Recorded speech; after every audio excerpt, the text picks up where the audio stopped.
Hey there, hi there, ho there. Good morning, afternoon, evening, whatever it is, wherever you are. Here it's morning. I'm in Colorado, coming at you live with the Inner Drone Drones at Dawn podcast. So thanks so much for dialing in. This is a live event, so please be sure to drop some questions in the chat, some words of encouragement. We love that. And for those that have been following us, our first month we did some movers and shakers. Last month in March, we did diversity, equity, and inclusion. And this month, April, we are focused on safety and security. And on the topic of security, there's no better person to speak about that than Luke Fox. He is the CEO of WhiteFox Defense Technologies, coming at us live from San Luis Obispo, California, I believe, with all of his gear. So welcome to the podcast, Luke. Good morning. Good. Thanks so much for having me. Of course, of course. So I met Luke, in 2019 at a conference, I believe, when we were doing those live. And I remember thinking, this is a guy I need to know. I need to keep in touch with. And we have over the years, which has been amazing. And in fact, you were one of our speakers on our security panel last year at InterDrone when we did it online in December. So, and for those of you that are out there and are thinking, what are my plans for the summer? What I would say is plan to come to InterDrone in Dallas, Texas, 10 to 12 August. Luke will be also on another panel on security, and it's going to be incredible. So, so many great topics, so many great panels. And let's just jump into it then, Luke, without further ado. So tell us a little bit about yourself. Yeah, again, really great to be here. And if anybody has questions, chats, drop them in the box. A little background on myself and the company. So WhiteFox is a leading provider of drone airspace security. Said simply, we ensure the drones should be flying are flying, and the ones who aren't. What this does is it creates trust and allows people to feel comfortable and excited about drones rather than this constant questioning. Is that drone supposed to be there? Are drones behaving? How do we stop the drones that are doing bad things? And I know we'll be diving into some more of what that looks like here in a moment. But it's really a critical part of the entire drone industry, whether it's commercial drone industry or even for hobbyists, is to figure out how do we secure our airspace? How do we have confidence that the drones that are flying are the ones that are supposed to be there? Because until we solve that, we're not going to have a mature industry. We're not going to have reach anywhere near the full potential that drones offer. And Luke, we'll get to this, and we probably talk about this all day long. I mean, that's exactly why the FAA put out the remote identification rule, and it's not just the FAA. We know that EASA put out a similar rule, and Switzerland has in fact implemented that. I don't know how that's going. I do want to check on that. Side note. But that is a big deal. And you and I, we talk about public perception all the time, and people in this industry, I think, really appreciate that. When you get the public on board, that's when this industry is really going to soar. And that is one of the biggest challenges that we face. And it's those, to use Travis Moran's terms, my buddy from the Urban Low Altitude Transport Association, it's those careless, clueless, but even more so those criminal elements that may want to use drones for bad versus for good, that give drones a bad reputation. So tell us a little bit about how exactly WhiteFox works to combat those perceptions. What is it that you bring to the fight? Yeah, absolutely. So, the litmus test that I use of is WhiteFox successful in the world is I want an average person, no matter how tech savvy or non-tech savvy someone is, no matter how paranoid or not, to look outside a window of their house, see a drone hovering there, and be like, cool, that drone is probably helping my neighbor deliver insulin to them, doing a roof inspection. Right, they think of all the hundreds of ways that drone could be providing them good. Right now, unfortunately, that's not the case. And so what we do very practically is we provide detection, identification, and mitigation systems, depending on who the customer is, around the world, to ensure that the drones that are flying around these pieces of critical infrastructure, people know that they're there, who they are, what they're doing, if they're supposed to be there. And then if our customers have proper authority, then they can surgically take control of the drone and land it. Instead of having to shoot a missile at it, crash a drone into it, do something that's all spectacular, take down what's commensurate with the threat. Simply land it safely without creating collateral damage. So you mentioned the word authorities. Let's get to that soon. But Yeah. before we do, let me ask you. So what inspired you to create WhiteFox? Yeah, so if you see over my shoulder here, that's one of the drones that I used to make. So I used to be a high performance drone manufacturer making drones. And when I started making these drones, started selling them, I was like, okay, nonprofits, humanitarian aid, all these great people, uses for them. But I got a lot of demand and interest from pretty sketchy people who very clearly, some of them wanted to use them. A good amount of them just recklessly, like very clearly, we're just going to use them and just terrorize figuratively, but also some that really had some legitimate, there was some legitimate security concerns with how they were using. That's where I realized, hey, we can't just background check everybody, and that's not a way to figure out to sell drones, because drones are going to increase exponentially in capability and accessibility year over year over year, every single year. We can't stop that. The platforms today are so incredibly stinking powerful. And like you think of like the regulations we talked about, right? Beyond visual line of sight, you can't fly a drone beyond visual line of sight without with very few exceptions in the United States. And yet you could go down to any department store, pick up a drone for a few $100s that can far exceed the regulation. Like, that's wild. The platforms are so capable. We have to get regulation to catch up, society to catch up, so the good people can use the drones like that, rather than the people who just say, I don't care. Let's see how far away it can go. This is really a perfect segue into the threat, because you mentioned a couple of things there. But before we get to that, I wanted to say we got a shout out here from Plymouth, Massachusetts. So, hey, Mass, good to see you. Glad you're here with us. Keep it coming. So, BV loss, people just, exceeding the capabilities or approvals and things of that nature.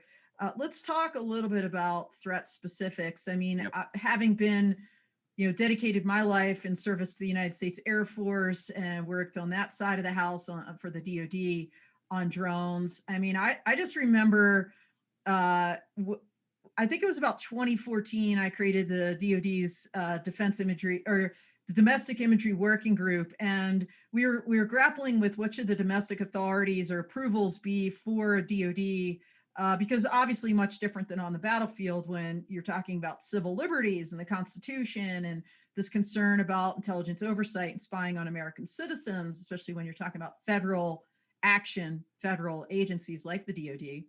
And I just remember we started talking counter UAS pretty early on in our discussions. And then lo and behold, 2015, I'm sure you remember this, Luke, the day that will live in infamy, drunk droner that landed on the White House lawn, and everybody was like, how is this possible? How is it possible that someone can fly a drone and land it right on the White House lawn? And this was January of 2015. Tell us a little bit about your review, your perspective, the different spectrum of threats that are out there when we're talking about drones. Absolutely. So, we talked about the clueless, the careless, the criminal, right? So those who don't know the rules and they break them, those who know the rules and break them because they know nobody can do anything about them. And then finally, the criminal. And in the criminal category, there's different segments. There's the opportunistic criminals, which are the vast majority. Then there's the highly sophisticated, well-funded criminals, right? Which are very, very few and far between. We look at what happened, down in Texas recently, where a single $100 drone was used to burglarize almost 30 homes and steal almost $250,000 worth of goods, because somebody had a $100 drone where they could see when people are home, they can see where the security cameras are. Like, that's wild. And that is clearly somebody's criminal, but they're opportunistic. They're grabbing a drone, they're using it. Now we go into a little more sophisticated side, and I'll give you an example from one of our customers, without naming the customer, a data center where they called us up and said, hey, there are drones every single day flying over our facilities. We need to know, is this a threat? And so they said, we called a bunch of companies, and they told us is they have a system that's going to go beep when a drone is here. And they said, we know that drones are here. We see them. That's why we're calling. And so they said, we need a system that can uniquely identify the drones. We showed them our algorithm to do so, installed a system at their different sites. Instantly, we are able to see that there was a same drone that kept coming back day after day after day. It seemed the flight path was very intentional when you analyze the flight path, very intentionally targeting the data center. But get this, there was another data center a few hours away that was owned by the same company, unmarked, right? So nobody, unless you knew, you didn't know. Well, that same data center, that same drone showed up there. Instantly, wow. Now you can filter out all the noise of the neighborhood kids and the drunk, that's just flying their drone, whatever. And you can say this drone is specifically targeting this data center, specifically has something nefarious that it's planning, or it's doing something intentional, right? And so that's the reality. Is when we think about the future of drones, people need to recognize there are millions of drones in the airspace right now, just in the United States, millions. And so when we look at that, we have to realize that the vast majority of them are either in the conscientious, the clueless, or the careless category. So how do we then filter out all of those so we can focus on the real threats? That's the key to counter US. It's not just saying if there's a drone, there's a problem and we need to, blast out of the sky.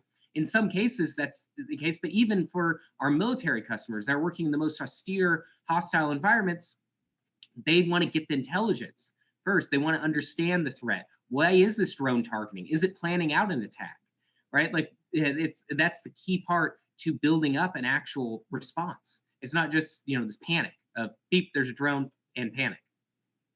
Well, that's a great point, actually, because I know you follow me on LinkedIn, Luke. I posted up this article where I'll call it a swarm, although one of my followers kind of, noted that, well, was it really coordinated? Is that really the definition of a swarm? But the bottom line was there were 5 or 6 drones that were kind of doing the rounds around some Navy ships, pretty far out, in the ocean. And, this author or a reporter had gotten the information through the Freedom of Information Act, and it just revealed this pattern, multiple ships over a period of time. It wasn't just a one-time deal. And I posted that up, and it was so funny to see the comments, because people were like, why didn't they just blow it out of the sky with a laser? And your point is this, like, let's watch it a little bit. Let's see what, we're going to watch them watching us. We want to see kind of what they're up to. I don't know if we'll ever have the final answer on what that was. If it was just another agency, I'd be really surprised, to be honest with you, if it was another federal agency that was doing that, because it made its way all the way up to the highest levels of the Navy. And I would think at some point in there, pings were going out to other federal agencies like, hey, is this y'all? Are y'all doing this? But, so let me ask, without giving your secret sauce here, because obviously you have proprietary information, is your system something that could be employed, for example, on a Navy ship, not just, at a ground facility, a critical infrastructure, as you mentioned, but on mobile assets as well? Absolutely. So we have customers using a wide variety of different applications, whether it's a mobile asset, such as a vehicle at an event, a vehicle that's going where people are going. Good morning. It's distracting. I know. It's like yes. You're talking. It's like chat.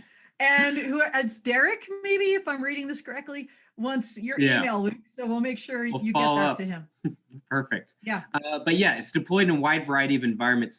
The reality is there's no silver bullet. There's no counter US system in the world at all, no matter how much money you pay, that can stop every conceivable threat. And so what you say is, okay, how do I balance the value here? How do I balance the threat that I'm facing versus the cost of deployment? And so what we do is we're known as the firewall of the sky. We stop 99+% of drones. Now, in order to go into if somebody's going to make a highly sophisticated, specially built drone that's perfectly designed to get around systems, or it's essentially, what we're seeing with some of the Middle East, where they're essentially, cruise missiles. They're just a poor man's cruise missile. That's where then you need a kinetic system. But you don't want that kinetic system to be the one size fits all that you deploy at a stadium or even on that Navy ship as the first line of defense. You don't want to just say, oh, there's something in the air I don't like, blast out of the sky. You want to say, well, what can I learn about this? What is it, counterintelligence? Yeah, so we have a couple of comments here in the chat. Luke, we'll get your email out. I sent it to our folks here in the background at Interdrone. to drop that in the chat so everybody has your email from WhiteFox. But Yeah. let's see. Somebody says here the drones at the Navy ship were flying for about 3 hours. I mean, that's pretty good battery life. I'm just saying. I mean, this sounds pretty significant. And then Keith from FEMA is Task Force 1 in Massachusetts is saying the FEMA UAV working group, and he's from the FEMA UAV working group as well. Is WhiteFox able to query and display FAA registrations for tracked drones if they have registered? If you get into your secret sauce, I'm not sure, but great question. And the answer is you do not have to register. So we track drones. You know, somebody goes and let's say they pick up this drone from the store and they make a little modification, put 2 kilograms of drugs on the bottom. This is a nice little drug cartel drone here, 2 kilograms drugs. We replaced the drugs, don't worry. And now they have the ability to access airspace that they never could have before. Like for the first time in the history of humankind, anybody can access airspace. It doesn't take hundreds of thousands of dollars, millions, literally billions of dollars, such as the drones that were probably used in this attack or in this Navy ship scenario, where the amount of R&D, the amount of specialty, the amount of resources that had to go into designing those drones to supporting those drones is huge. It's not when we look at the real threat vector for the 99%, it's the consumer off-the-shelf drones, the DIY drones. Those state-sponsored drones that are carrying out those missions are a very real threat, and we see them every single day. But for every one of those, we see thousands of drones that are either carrying drugs like this, right, or drones that are just in places they shouldn't be flying. Yeah, you mentioned downrange, of course. You know, I just did a piece, I think it's going to come out soon in Mechanical Engineering. I think it's called Mechanical Defense Magazine. And you know, the way that ISIS, as an example, is using drones downrange, as you mentioned, as the missile itself. You know, just like 9/11, you had a big airplane. Well, you don't need a big airplane if you have a bunch of them and pretty powerful stuff packed onto them and just fly them right into something.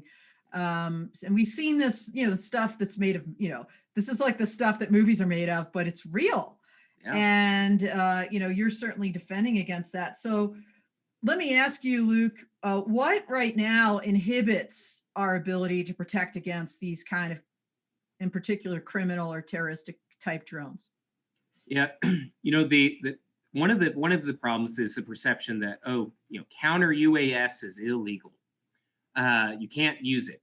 And the reality is that's couldn't be further from the truth. Now, there's different things that you can do that, you know, different ways you can use counter UAS that is illegal. You can't go knocking things out of the sky. You can't go barrage jamming things. Typically, most people can't mitigate, but you can certainly detect and identify drones, targeting those drones, understanding what drones are in your airspace, and then determining how you're going to respond to those. And that is something that is very much deployable and deployed widely. We have customers across the country, and not just around the world, but also in the United States, where there is a very real threat, where we're seeing an increase in activity, both of the clueless and careless as people get antsy because of COVID probably, but also we're seeing a rise in the amount of targeted threats. Now, one of the things that is interesting when we talk about this Navy destroyer, something that many people aren't talking about, actually I haven't heard anybody talk about this in particular, is we see whenever we've seen in the field a sophisticated attack, whether it's from somebody on the ground or from some type of essentially cruise missile, poor man's cruise missile, before that happens, there has to be planning, reconnaissance, ISR, intelligence surveillance reconnaissance. Big countries use their satellites. They use their big, expensive billion-dollar drones. Well, criminals and terrorist groups, what they're using, can you guess what they're using? Commercial off-the-shelf drones, little tiny drones that you can fly and have a plausibility. Say, well, you know, I'm just flying my drone around here. And in doing so, they 3D map that area. Now they can plan out their attack. It's just like with the Christchurch massacre. That is believed they used the assailant used a drone to plan out the attack to see how people flowed, and he then came back with a bunch of guns and massacred people. And they believed that it was because of the drone, because of his planning ahead of time, something that typically would have only been done by a number of countries that had the capability to have that type of live surveillance right ahead of time. Anybody can access now, whether you're a lone gunman or you're a terrorist group, by just simply flying a toy drone. And that's where that heads up. Why is a drone above this facility? Why does it keep coming back? Because maybe it's planning something. Yeah, I'll use a term that a friend and colleague of mine, Major General retired United States Air Force Fred Rogero, used when I interviewed him for a scholarly article I wrote on counter UAS many years ago with several colleagues like Captain Greg Spears and now Colonel Todd Pennington, who's over at Space Command as the head lawyer there. He used the term, the drones have really created the democratization of aviation. And, other people have used that term since then, and they've never attributed to him. But the first time I ever heard it was from him. And it is so true what you say. And so let's talk for a second about this misperception that there is no counter drone authority. I think, Luke, as you mentioned, there may be a legal authority to possibly track them, but to defend against whatever that looks like, there is limited authority. I think this of all people. So let's talk about this for a couple minutes with the audience, because this is really important. And I think people can get themselves in a lot of trouble if, like you said, they start using lasers or they just use a shotgun to shoot a drone out of the sky, because the first thing is a drone is considered a specialized kind of aircraft by the FAA, and therefore 18 United States Code, Section 32, the Aircraft Sabotage Act actually applies. That means you're not supposed to damage, destroy, etc., an aircraft. And so there's only a handful of federal agencies that have specific congressionally authorized permission to use counter drone technologies. And we'll be vague about what that means. But folks like the DoD, they were the first out of the gate. 10 United States Code 130I is their authority. Mm-hmm. And then more recently, correct me if I'm wrong here, Luke, I think it was the 2018 FAA authorization safeties extension, the FESA, right? Or am I saying that right? Or the FARA, the 2018 FARA, FAA Reauthorization Act, I think is the one that included DOJ, DHS, Coast Guard specifically. Yes. Which, a lot of people thought Coast Guard just had this authority. And, you're on my Patreon page, Luke. Yeah. I started digging into that a little bit after this Navy thing, because I'm like, oh, look. Yeah. Oh, and DOE. Yeah, DOE is under the Atomic Energy Act. And they've had that actually before the DOD. So let's just put that out there. Thank you, whoever just said that. Appreciate it. But what was I going to say? When I started digging into this, the protective zone that the Navy has, and that was a legislative act that came about after the USS Cole bombing, that puts kind of this perimeter, this, fake perimeter, for lack of a better term, within so many miles of a ship. It was Brett Feddersen. Hey, Brett, said that about DOE. When I started peeling that back, it technically doesn't apply to the air, at least from what I could read. Now, I believe there may be some policy interpretations of that that allow them to have a 360 bubble, because when you think about water, right, you've got the surface and then you've got underwater, and there are surely underwater drones that are a threat to the Navy and the Coast Guard ships and our commercial ships. But this idea of the air, I thought the protective zone, and I just didn't see it. So Brett or somebody out there, if you're aware of that, and that Navy protective zone, at least under that particular statute applies, but it doesn't matter. They got 130I, good to go, right? Yep. So and then the 2018 Act. So anywho, local law enforcement, please know you do not technically have that authority. And Luke, I don't know if you're on board with this, but one thing I would love to advocate for, and if Yep. Congress would ever listen to me, I Yep. would say you need, look, you've given them the responsibility to protect Yep. citizens. It's in the 10th Amendment. They are the boots on the ground. They are not the FAA. We just put out this RID rule. Yep. Okay, so now they can track them, and then what? I mean, Yes. seriously, we need to give some local law enforcement authority. It has to be reasonable, and there has to You're be maybe a process, but it's got to exist. absolutely. And there are so many right now. There's a lot of actually interest in Congress to support that, going to state, local, tribes, and territories, SLTT. So that authority is coming. And that's not to say law enforcement can't use counter drone technology. It's to say they don't have an explicit exemption from all the laws that apply. And so they shouldn't be shooting down drones. They shouldn't be doing things that are explicitly illegal. Um, the technology that WhiteFox uses, we actually or that we manufacture, we sell to law enforcement, and law enforcement uses it to be able to, when a drone is flying illegally, to go find our system tracks the pilot, accurately tracks the pilot, so then they can go respond to the pilot and say, hey, what are you doing, and give them a chance to land the drone, have that confrontation, because the problem isn't the drone.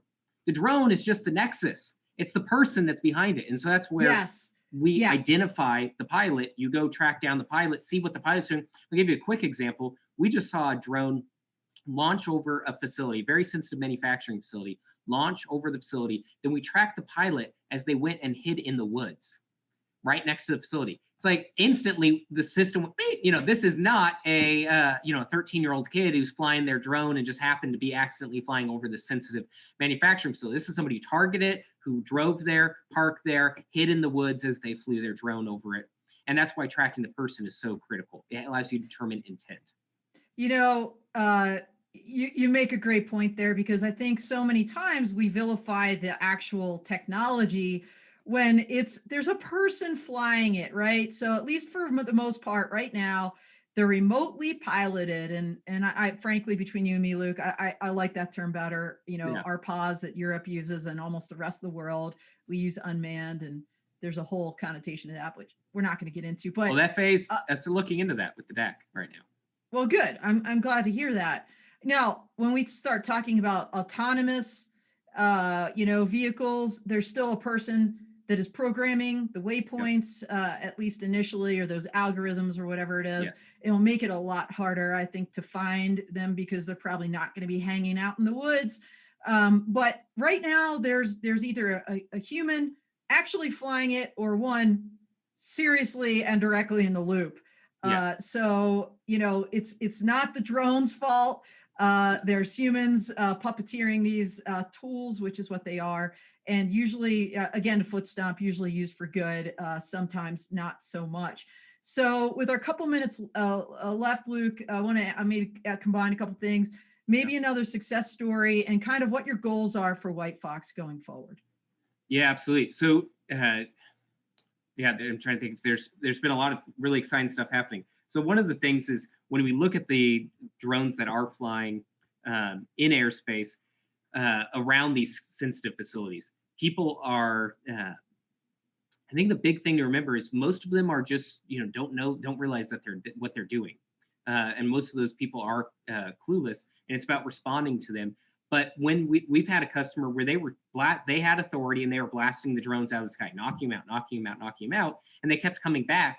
And we were able to say, look, these are disposable for this particular threat vector. These are disposable to them. So they're just going to keep flying them. It's like this drugs. You know how much value these drugs are that a single drone can carry over a prison, drop it. Right now, I'll leave you one final story is when you look at the amount of value that drones are delivering, the number one drone delivery company right now in the world, the number one drone delivery network that's the most profitable are the cartels. They're delivering every single day millions of dollars of contraband over borders and into prisons every single day.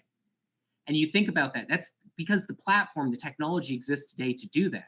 It's about now catching up with regulation, catching up with social perception, and this trust framework so we can embrace the technology, so we can have them delivering insulin rather than drugs. No, that's or the great. good type of drugs, at least. Yeah, exactly. We want them delivering, the COVID test kits and insulin maybe to remote areas where people can't make their way to a doctor regularly, but really need need those drugs and that medicine. That's really important. So, maybe in the 1 minute we have left, Luke, what is your long-term vision, your long-term plan for WhiteFox? Absolutely. So we are known as the most pro-drone, counter-drone company for a reason, because while we make this technology to detect, identify, and mitigate drones, we also make technology known as Wisdom, which I'll touch briefly on, which is secure remote ID, which is saying this drone has remote ID, it says that it's them, but you can't really authenticate it. You can't validate that. What Wisdom does is allows you to actually authenticate it. So with 100% certainty that drone who it says it is actually who it is. Otherwise, anybody can say they're anybody. And so when you're talking about these secure facilities, such as Section 2209 facilities, these fixed sites, where they're saying we don't want drones that are here, it's not about saying no drone zones around this nuclear power plant. It's saying no unauthorized drones. So that means stopping the bad, but also allowing them to be able to fly. Well, how do they launch a drone and have everybody on site look up in the sky and know that drone is supposed to be there? That is where secure remote ID is so critical. You need remote ID as the license plate for everybody, and then secure remote ID as the layer on top of that. Absolutely fabulous. And we just got a great note here in the chat too. Apparently in Puget Sound, they created a UAS restricted zone that reads unmanned aircraft operations are prohibited within 3,000 feet laterally and 1,000 feet above United States Navy or United States Coast Guard vessels.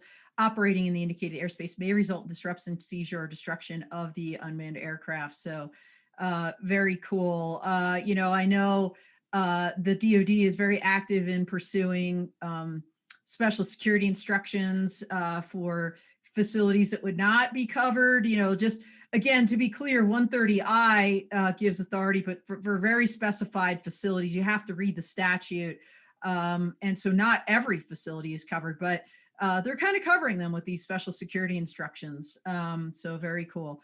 All right, I think we are running out of time for everybody. Thank you so much for your comments in the chat. We love that you guys were active today and making comments and asking us questions. That's absolutely phenomenal. And for those that have not signed up for my Patreon, I ask that you seriously consider doing that. Here's my stack of magazines here, having a special that if you join, I will mail you one. Personalized, and we put up not only these podcasts, but also we're going to stay behind after we hang up with y'all and have a couple extra minutes with Luke. That bonus footage is located behind the Patreon page, as well as my Deliberations by Dawn blog, which I kind of referenced earlier. So I talk about national security, leadership, and things in general in the UAS, UAM, advanced air mobility space. So hopefully you guys can, some of you can sign up soon. Highly recommend it. Thank you, Luke. I'm a Patreon. Luke, I have to say, Luke was one of my first, actually he was my second. My other one was from Interdrone. And it just really warmed my heart. So thanks for your support, Luke. And thanks for being with us here today and talking through these very important issues, because like we started out this podcast, this idea of what is that drone doing? That is one of, when you think, I'll call it the top 3 issues for the public when it comes to drones. It's safety, it's security, and it's privacy.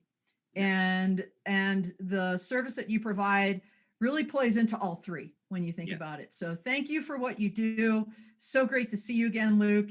See you, air quotes.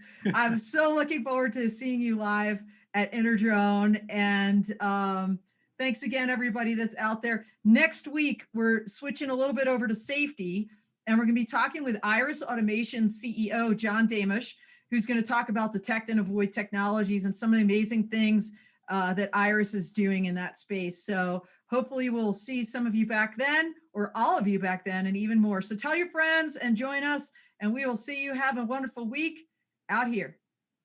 Bye.